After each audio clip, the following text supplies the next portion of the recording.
በብረት፣ በፖታሲየም፣ በማግኔዚየም፣ በፎሌት፣ በቫይታሚን ቢ እና በቫይታሚን ሲ የበለጸገ የቀይ ስር የፊት ማስክ ይዤላችሁ መጥቻለሁ። ሰላም እንዴት ናችሁ? እጅግ በጣም ለቆዳ ዛሬ ጠቃሚ የሆነ ነገር ይዤላችሁ መጥቻለሁ። አንደኛ በርካታ ጥቅም ያለውን የቀይ ስር ውህድ እንዴት አድርገን በቤታችን እናዘጋጃለን። ቀይ ስር በውስጡ በጣም በርካታ ነገሮች አሉት።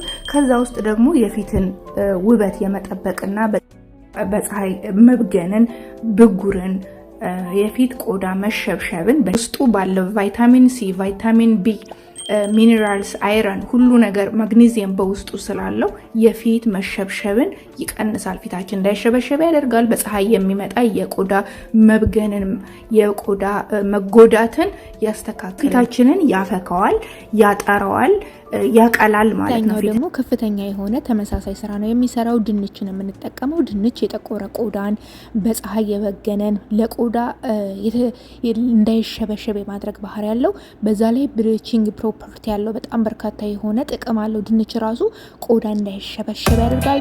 የተሸበሸበ ቆዳንም ደግሞ ወደ ነበረበት ቦታ መመለስ ይችላል። እና ዛሬ የምንሰራው የፊት ክሬም ወይም ደግሞ ማስክ በሁለቱ የበለጸገ ድንችና የድንችን ውሃና የቀይ ስሩን ውሃ ተጠቅመን ነው ዛሬ ማስካችንን የምናዘጋጀው። ቤተሰቦቼ ሁለቱም በቀላሉ የምናገኛቸውና በርካታ ጥቅም ያላቸው ናቸው። እኔን ደግሞ እንድታምኑኝና እንድታመሰግኑኝ ሞክሩት። ሲቀጥል ደግሞ ስለ ቢትሩት ወይም ደግሞ ስለ ቀይ ስርና ስለ ድንች ለቆዳ ያለውን ከፍተኛ ጠቀሜታ ፕሊዝ የተወሰነ ሰዓት ውሰዱና አንብቡት። ጥቂት ደቂቃዎች ውሰዱና አንብቡት። አሜዚንግ የሆነ በጣም ከፍተኛ የሆነ በተፈጥሮ የተቸሩት ነገር አለ። ቆዳ ላይ ያለን በአድ ነገር የማንሳት ጥቋቁር ነገሮችን የማንሳት ማዲያትን ጨምሮ በርካታ የሆኑ የቆዳ ላይ ችግሮችን ነው የሚያነሳልን። የቆዳችን ሌሩ የዳበረ እንዲሆን ጤነኛ ንጹህ ቆዳ እንዲኖረን የልጅነት ቆዳችን እንዲወጣ እንዲፋፋ ቆዳችን ያደርጋልና ማንኛውንም ችግር ነው እንትን የሚልልን ማለት ነው። በፀሐይና በእሳት የተጎዳ ቆዳን ራሱ የማስተካከል የበገነ ቆዳን የማስተካከል ባህሪ ያለው ትሪት ያደርጋል ማለት ነው። ድንች ቆዳ ይሄ ምንድን ነው የጥቋቁር ነገሮች ካለበት ወይም ደግሞ ብጉር ጥሎት የሄደውን ጠባሳ የማደብዘዝ ባህሪ ያለው። እንግዲህ የዛሬውን ስራችንን ለመስራት መጀመሪያ ድንቹንና እንትኑን ከፈጨኑ ድንቹና ቀይ ስሩን ከፈጨን በኋላ አጥልለ ነው እላው ላይ የበቆሎ ዱቄት የበቆሎ ኮንስታርች ይሄ ደቆ የተፈጨው ማለት ነው። ሁሉም ዓለም ላይ ይገኛል። ኢትዮጵያም አለ። በጣም ደቆ የተፈጨ ኮንስታርች የሚባል አለ። እዚህ በስዕሉ ላይ እንዳስገባሁላችሁ እሱን አንድ ማንኪያ ነው የተጠቀምኩት። አንድ ማንኪያ በጣም ትንሽ ነው የተጠቀምኩት። የተጠቀምኩትን ድንችና የተጠቀምኩትንም ቀይ ስር አይታችሁታል። ሚዲየም የሆነ ነው። ከዛን ሁለቱን ጁሱን ካደረግን በኋላ ካጠለልን በኋላ እዛ ላይ አንድ ማንኪያ ኮንስታርች የበቆሎ ዱቄት ጨምረን አማሰል ነውና እዚህ ጋር እሳት ላይ ጣድ ነው ማለት ነው። መጥበሻችሁ ፕሊዝ ንጹህ መሆን አለበት። እቃችሁ በአጠቃላይ የፊት ነገር ስለሆነ ዛሬ የምንሰራው ሁሉም ነገር ንጹህ የታጠበ ንጹህ በቃ ፊታችሁ ላይ የምታደርጉት ስለሆነ ንጹህ በጣም ንጹህ ከወጣወጥ ወይም ደግሞ ከቅመማ ቅመም ሩቅ የሆነ ነገር መሆን አለበት። ማንኪያም ከተጠቀማችሁ በጣም ንጹህ፣ መጥበሻዎች የምትጠቀሟቸው ንጹህ በጣም መሆን መቻል አለባቸው። ምክንያቱም ይሄንን ቆዳችን ላይ ወስደን ነው የምናደርገውና ፕሊስ ጥንቃቄ አድርጉ።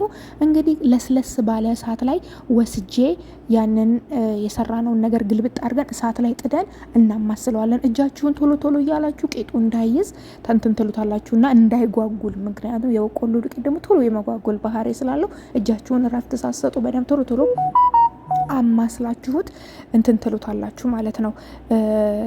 ትሰሩታላችሁ። ራሱ የቆንጆ ደስ የሚል ክሬም የሆነ ቴክስቸር ያለው ይሰጣችኋል። በቃ ክሬም ይሆናል ማለት ነው። እንግዲህ ይሄንን እያልኳችሁ ዘንዳ በጣም በርካታ የሆነ በተፈጥሯዊ መንገድ ራሳችንን ትሪት ከምናደርግባቸው ነገሮች አንዱ እንደዚህ አይነት ቤት ውስጥ የሚዘጋጁ ነገሮች ናቸው። በነገራችን ላይ ማዲያት ያለባችሁ ሰዎች፣ ፊታችሁ ላይ ጥቋቁር ነገር የወጣባችሁ ለምሳሌ እጆቻችሁ ላይ፣ አንገታችሁ ላይ፣ ፊታችሁ ላይ፣ ግንባር፣ አንጉንጭ አካባቢ ደግሞ የተሸበሸበ ቆዳ ወይም ደግሞ ጥቃቅን መስመር ያለባችሁ ፊታችሁን ለረጅም ሰዓት እሳት የምትሰሩ ወይም ደግሞ ፀሐይ የሚጎዳችሁ ሰዎች ፕሊዝ ይሄንን የፊት ማስክ ፕሊዝ ማታ ተጠቀሙበት። በጣም ነው የሚጠቅመው። እንግዲህ እንደዚህ ከሆነልን እሳቱ ላይ እንትን ካልን በኋላ እናቀዘቅዘውና እናቀዘቅዘውና እዚህ ላይ ቅባትነት ያለው ነገር ስለሌለ ቅባት እንጨምርበታለን። እዚህ ጋር የምጠቀመው አልመንድ ኦይል ነው፣ ኮኮናት ኦይል ወይም የወይራ ዘይት ወይም እናንተ የምትጠቀሙት የፊት ቅባት መሆን ይችላል። የፊት ቅባት። ሌላው ቫይታሚን ኢ ካፕሱል ነው የተጠቀምኩት ዛሬ። ቫይታሚን ኢ ኦይል በካፕሱሉ ያለችውን ቫይታሚን ኢ ኦይል ያላችሁን አይነት መጨመር ትችላላችሁ። ቫይታሚን ኢ ኦይል ከሌላችሁ ግድ የለም፣ የወይራ ዘይት ጠብ አድርጉበት፣ ያ በቂ ነው። የወይራ ዘይት ብቻ ካረጋችሁበት እና መጀመሪያ የሰራናቸውን ነገሮች አይታችሁታል። እንግዲህ በስተመጨረሻ እንደዚህ የሚያምር በጣም ለስላሳ የሆነ ብዙ ጠቀሜታ ያለው ጥቋቁር ነገር የሚያነሳ የተሸበሸበ ቆዳን የሚመልስልን እርጅና፣ የፊት ቆዳ እርጅናን የሚከላከልልን በተፈጥሯዊ መንገድ ቆዳን ጤነኛ እንዲሆን በተለይ ጤነኛ እንዲሆን በቃ ማንኛውንም ነገር እንዲችል ቆዳችን ይሄንን ቆንጆ ማስክ አዘጋጅተናል። እንዴት እንደሚያምር ታዩታላችሁ። ፕሊዝ ተጠቀሙበት። ቆዳችሁ እንዳያረጅ፣ ቆዳችሁ ላይ ያሉ ችግሮችን ሁሉ ለመፍታት ፕሊዝ ተጠቀሙበት። መጀመሪያ ይሄንን ነገር ስንጠቀም የምናደርገው ነገር ቢኖር ቆዳችንን ንጹህ ማድረግ ነው። በታጠበ ቆዳ ላይ ፊታችሁን ታጥቦ ንጹህ ቆዳ ላይ ይሄንን ነገር ሙሉ ለሙሉ እንወስድና የፊት ቆዳችን ላይ በአጠቃላይ አፕላይ እናደርጋለን። አፕላይ ስታደርጉ በእጃችሁም ሊሆን ይችላል፣ በመቀበያ መቀባት ትችላላችሁ። እጆቻችሁ ላይ በደንብ አድርጋችሁ መቀባት ትችላላችሁ። እጃችሁ፣ አንገታችሁ ላይ ሁሉ ቦታችሁ ፀሐይ የሚያገኛችሁ ቦታ ወይም ደግሞ ንፋስ፣ ፀሐይ፣ አቧራ የሚነካው አይደል? ብዙ ጊዜ ከልብስ ውጪ ከመሸፈን ውጪ የሆነው ፓርት ላይ በደንብ ተቀቡት። በደንብ አድርጋችሁ ከተቀባችሁት በኋላ ምንድነው የምታደርጉት? ረጠብ ባለ ፎጣ ደረቅ ሲል መጠጥ ሲያደርገው ቢያንስ ከ15 ደቂቃ በላይ አቆይታችሁት፣ በትንሹ ግን 15 ደቂቃ ላያችሁ ላይ አቆይታችሁት ትጥብ ነው የምትሉት። ይሄንን ለ7 ቀን መደጋገም ነው።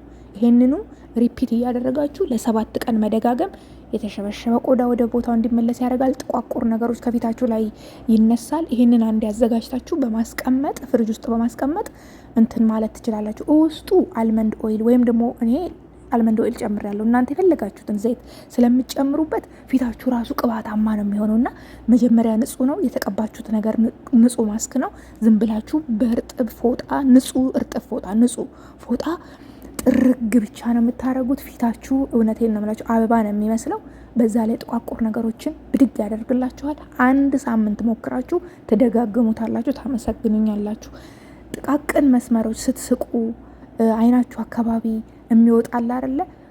እነሱን ሁሉ በጊዜ ብዛት ያደበዝዛል፣ ጥቋቁር ነገሮችን ያነሳል፣ ፊታችሁ እንዳያረጅ ያደርጋል። በፀሐይ በምናምን የበገነ ቆዳን በደንብ አድርጎ ትሪት ያደርጋል።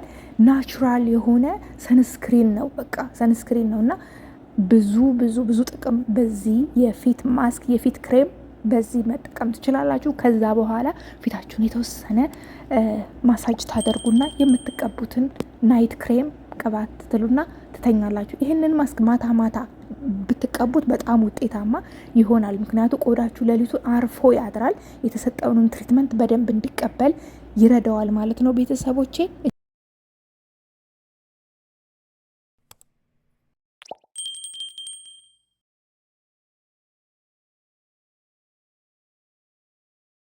በመጨረሻ እንግዲህ እንዳልኳችሁ ይሄንን ማስክ ሰርታችሁ በማስቀመጥ መጠቀም ትችላላችሁ። ለ1 ሳምንት ፍሪጅ ውስጥ አድርጋችሁ መጠቀም ይቻላል። የተለያየ ኦይሎች ጨምሩበት።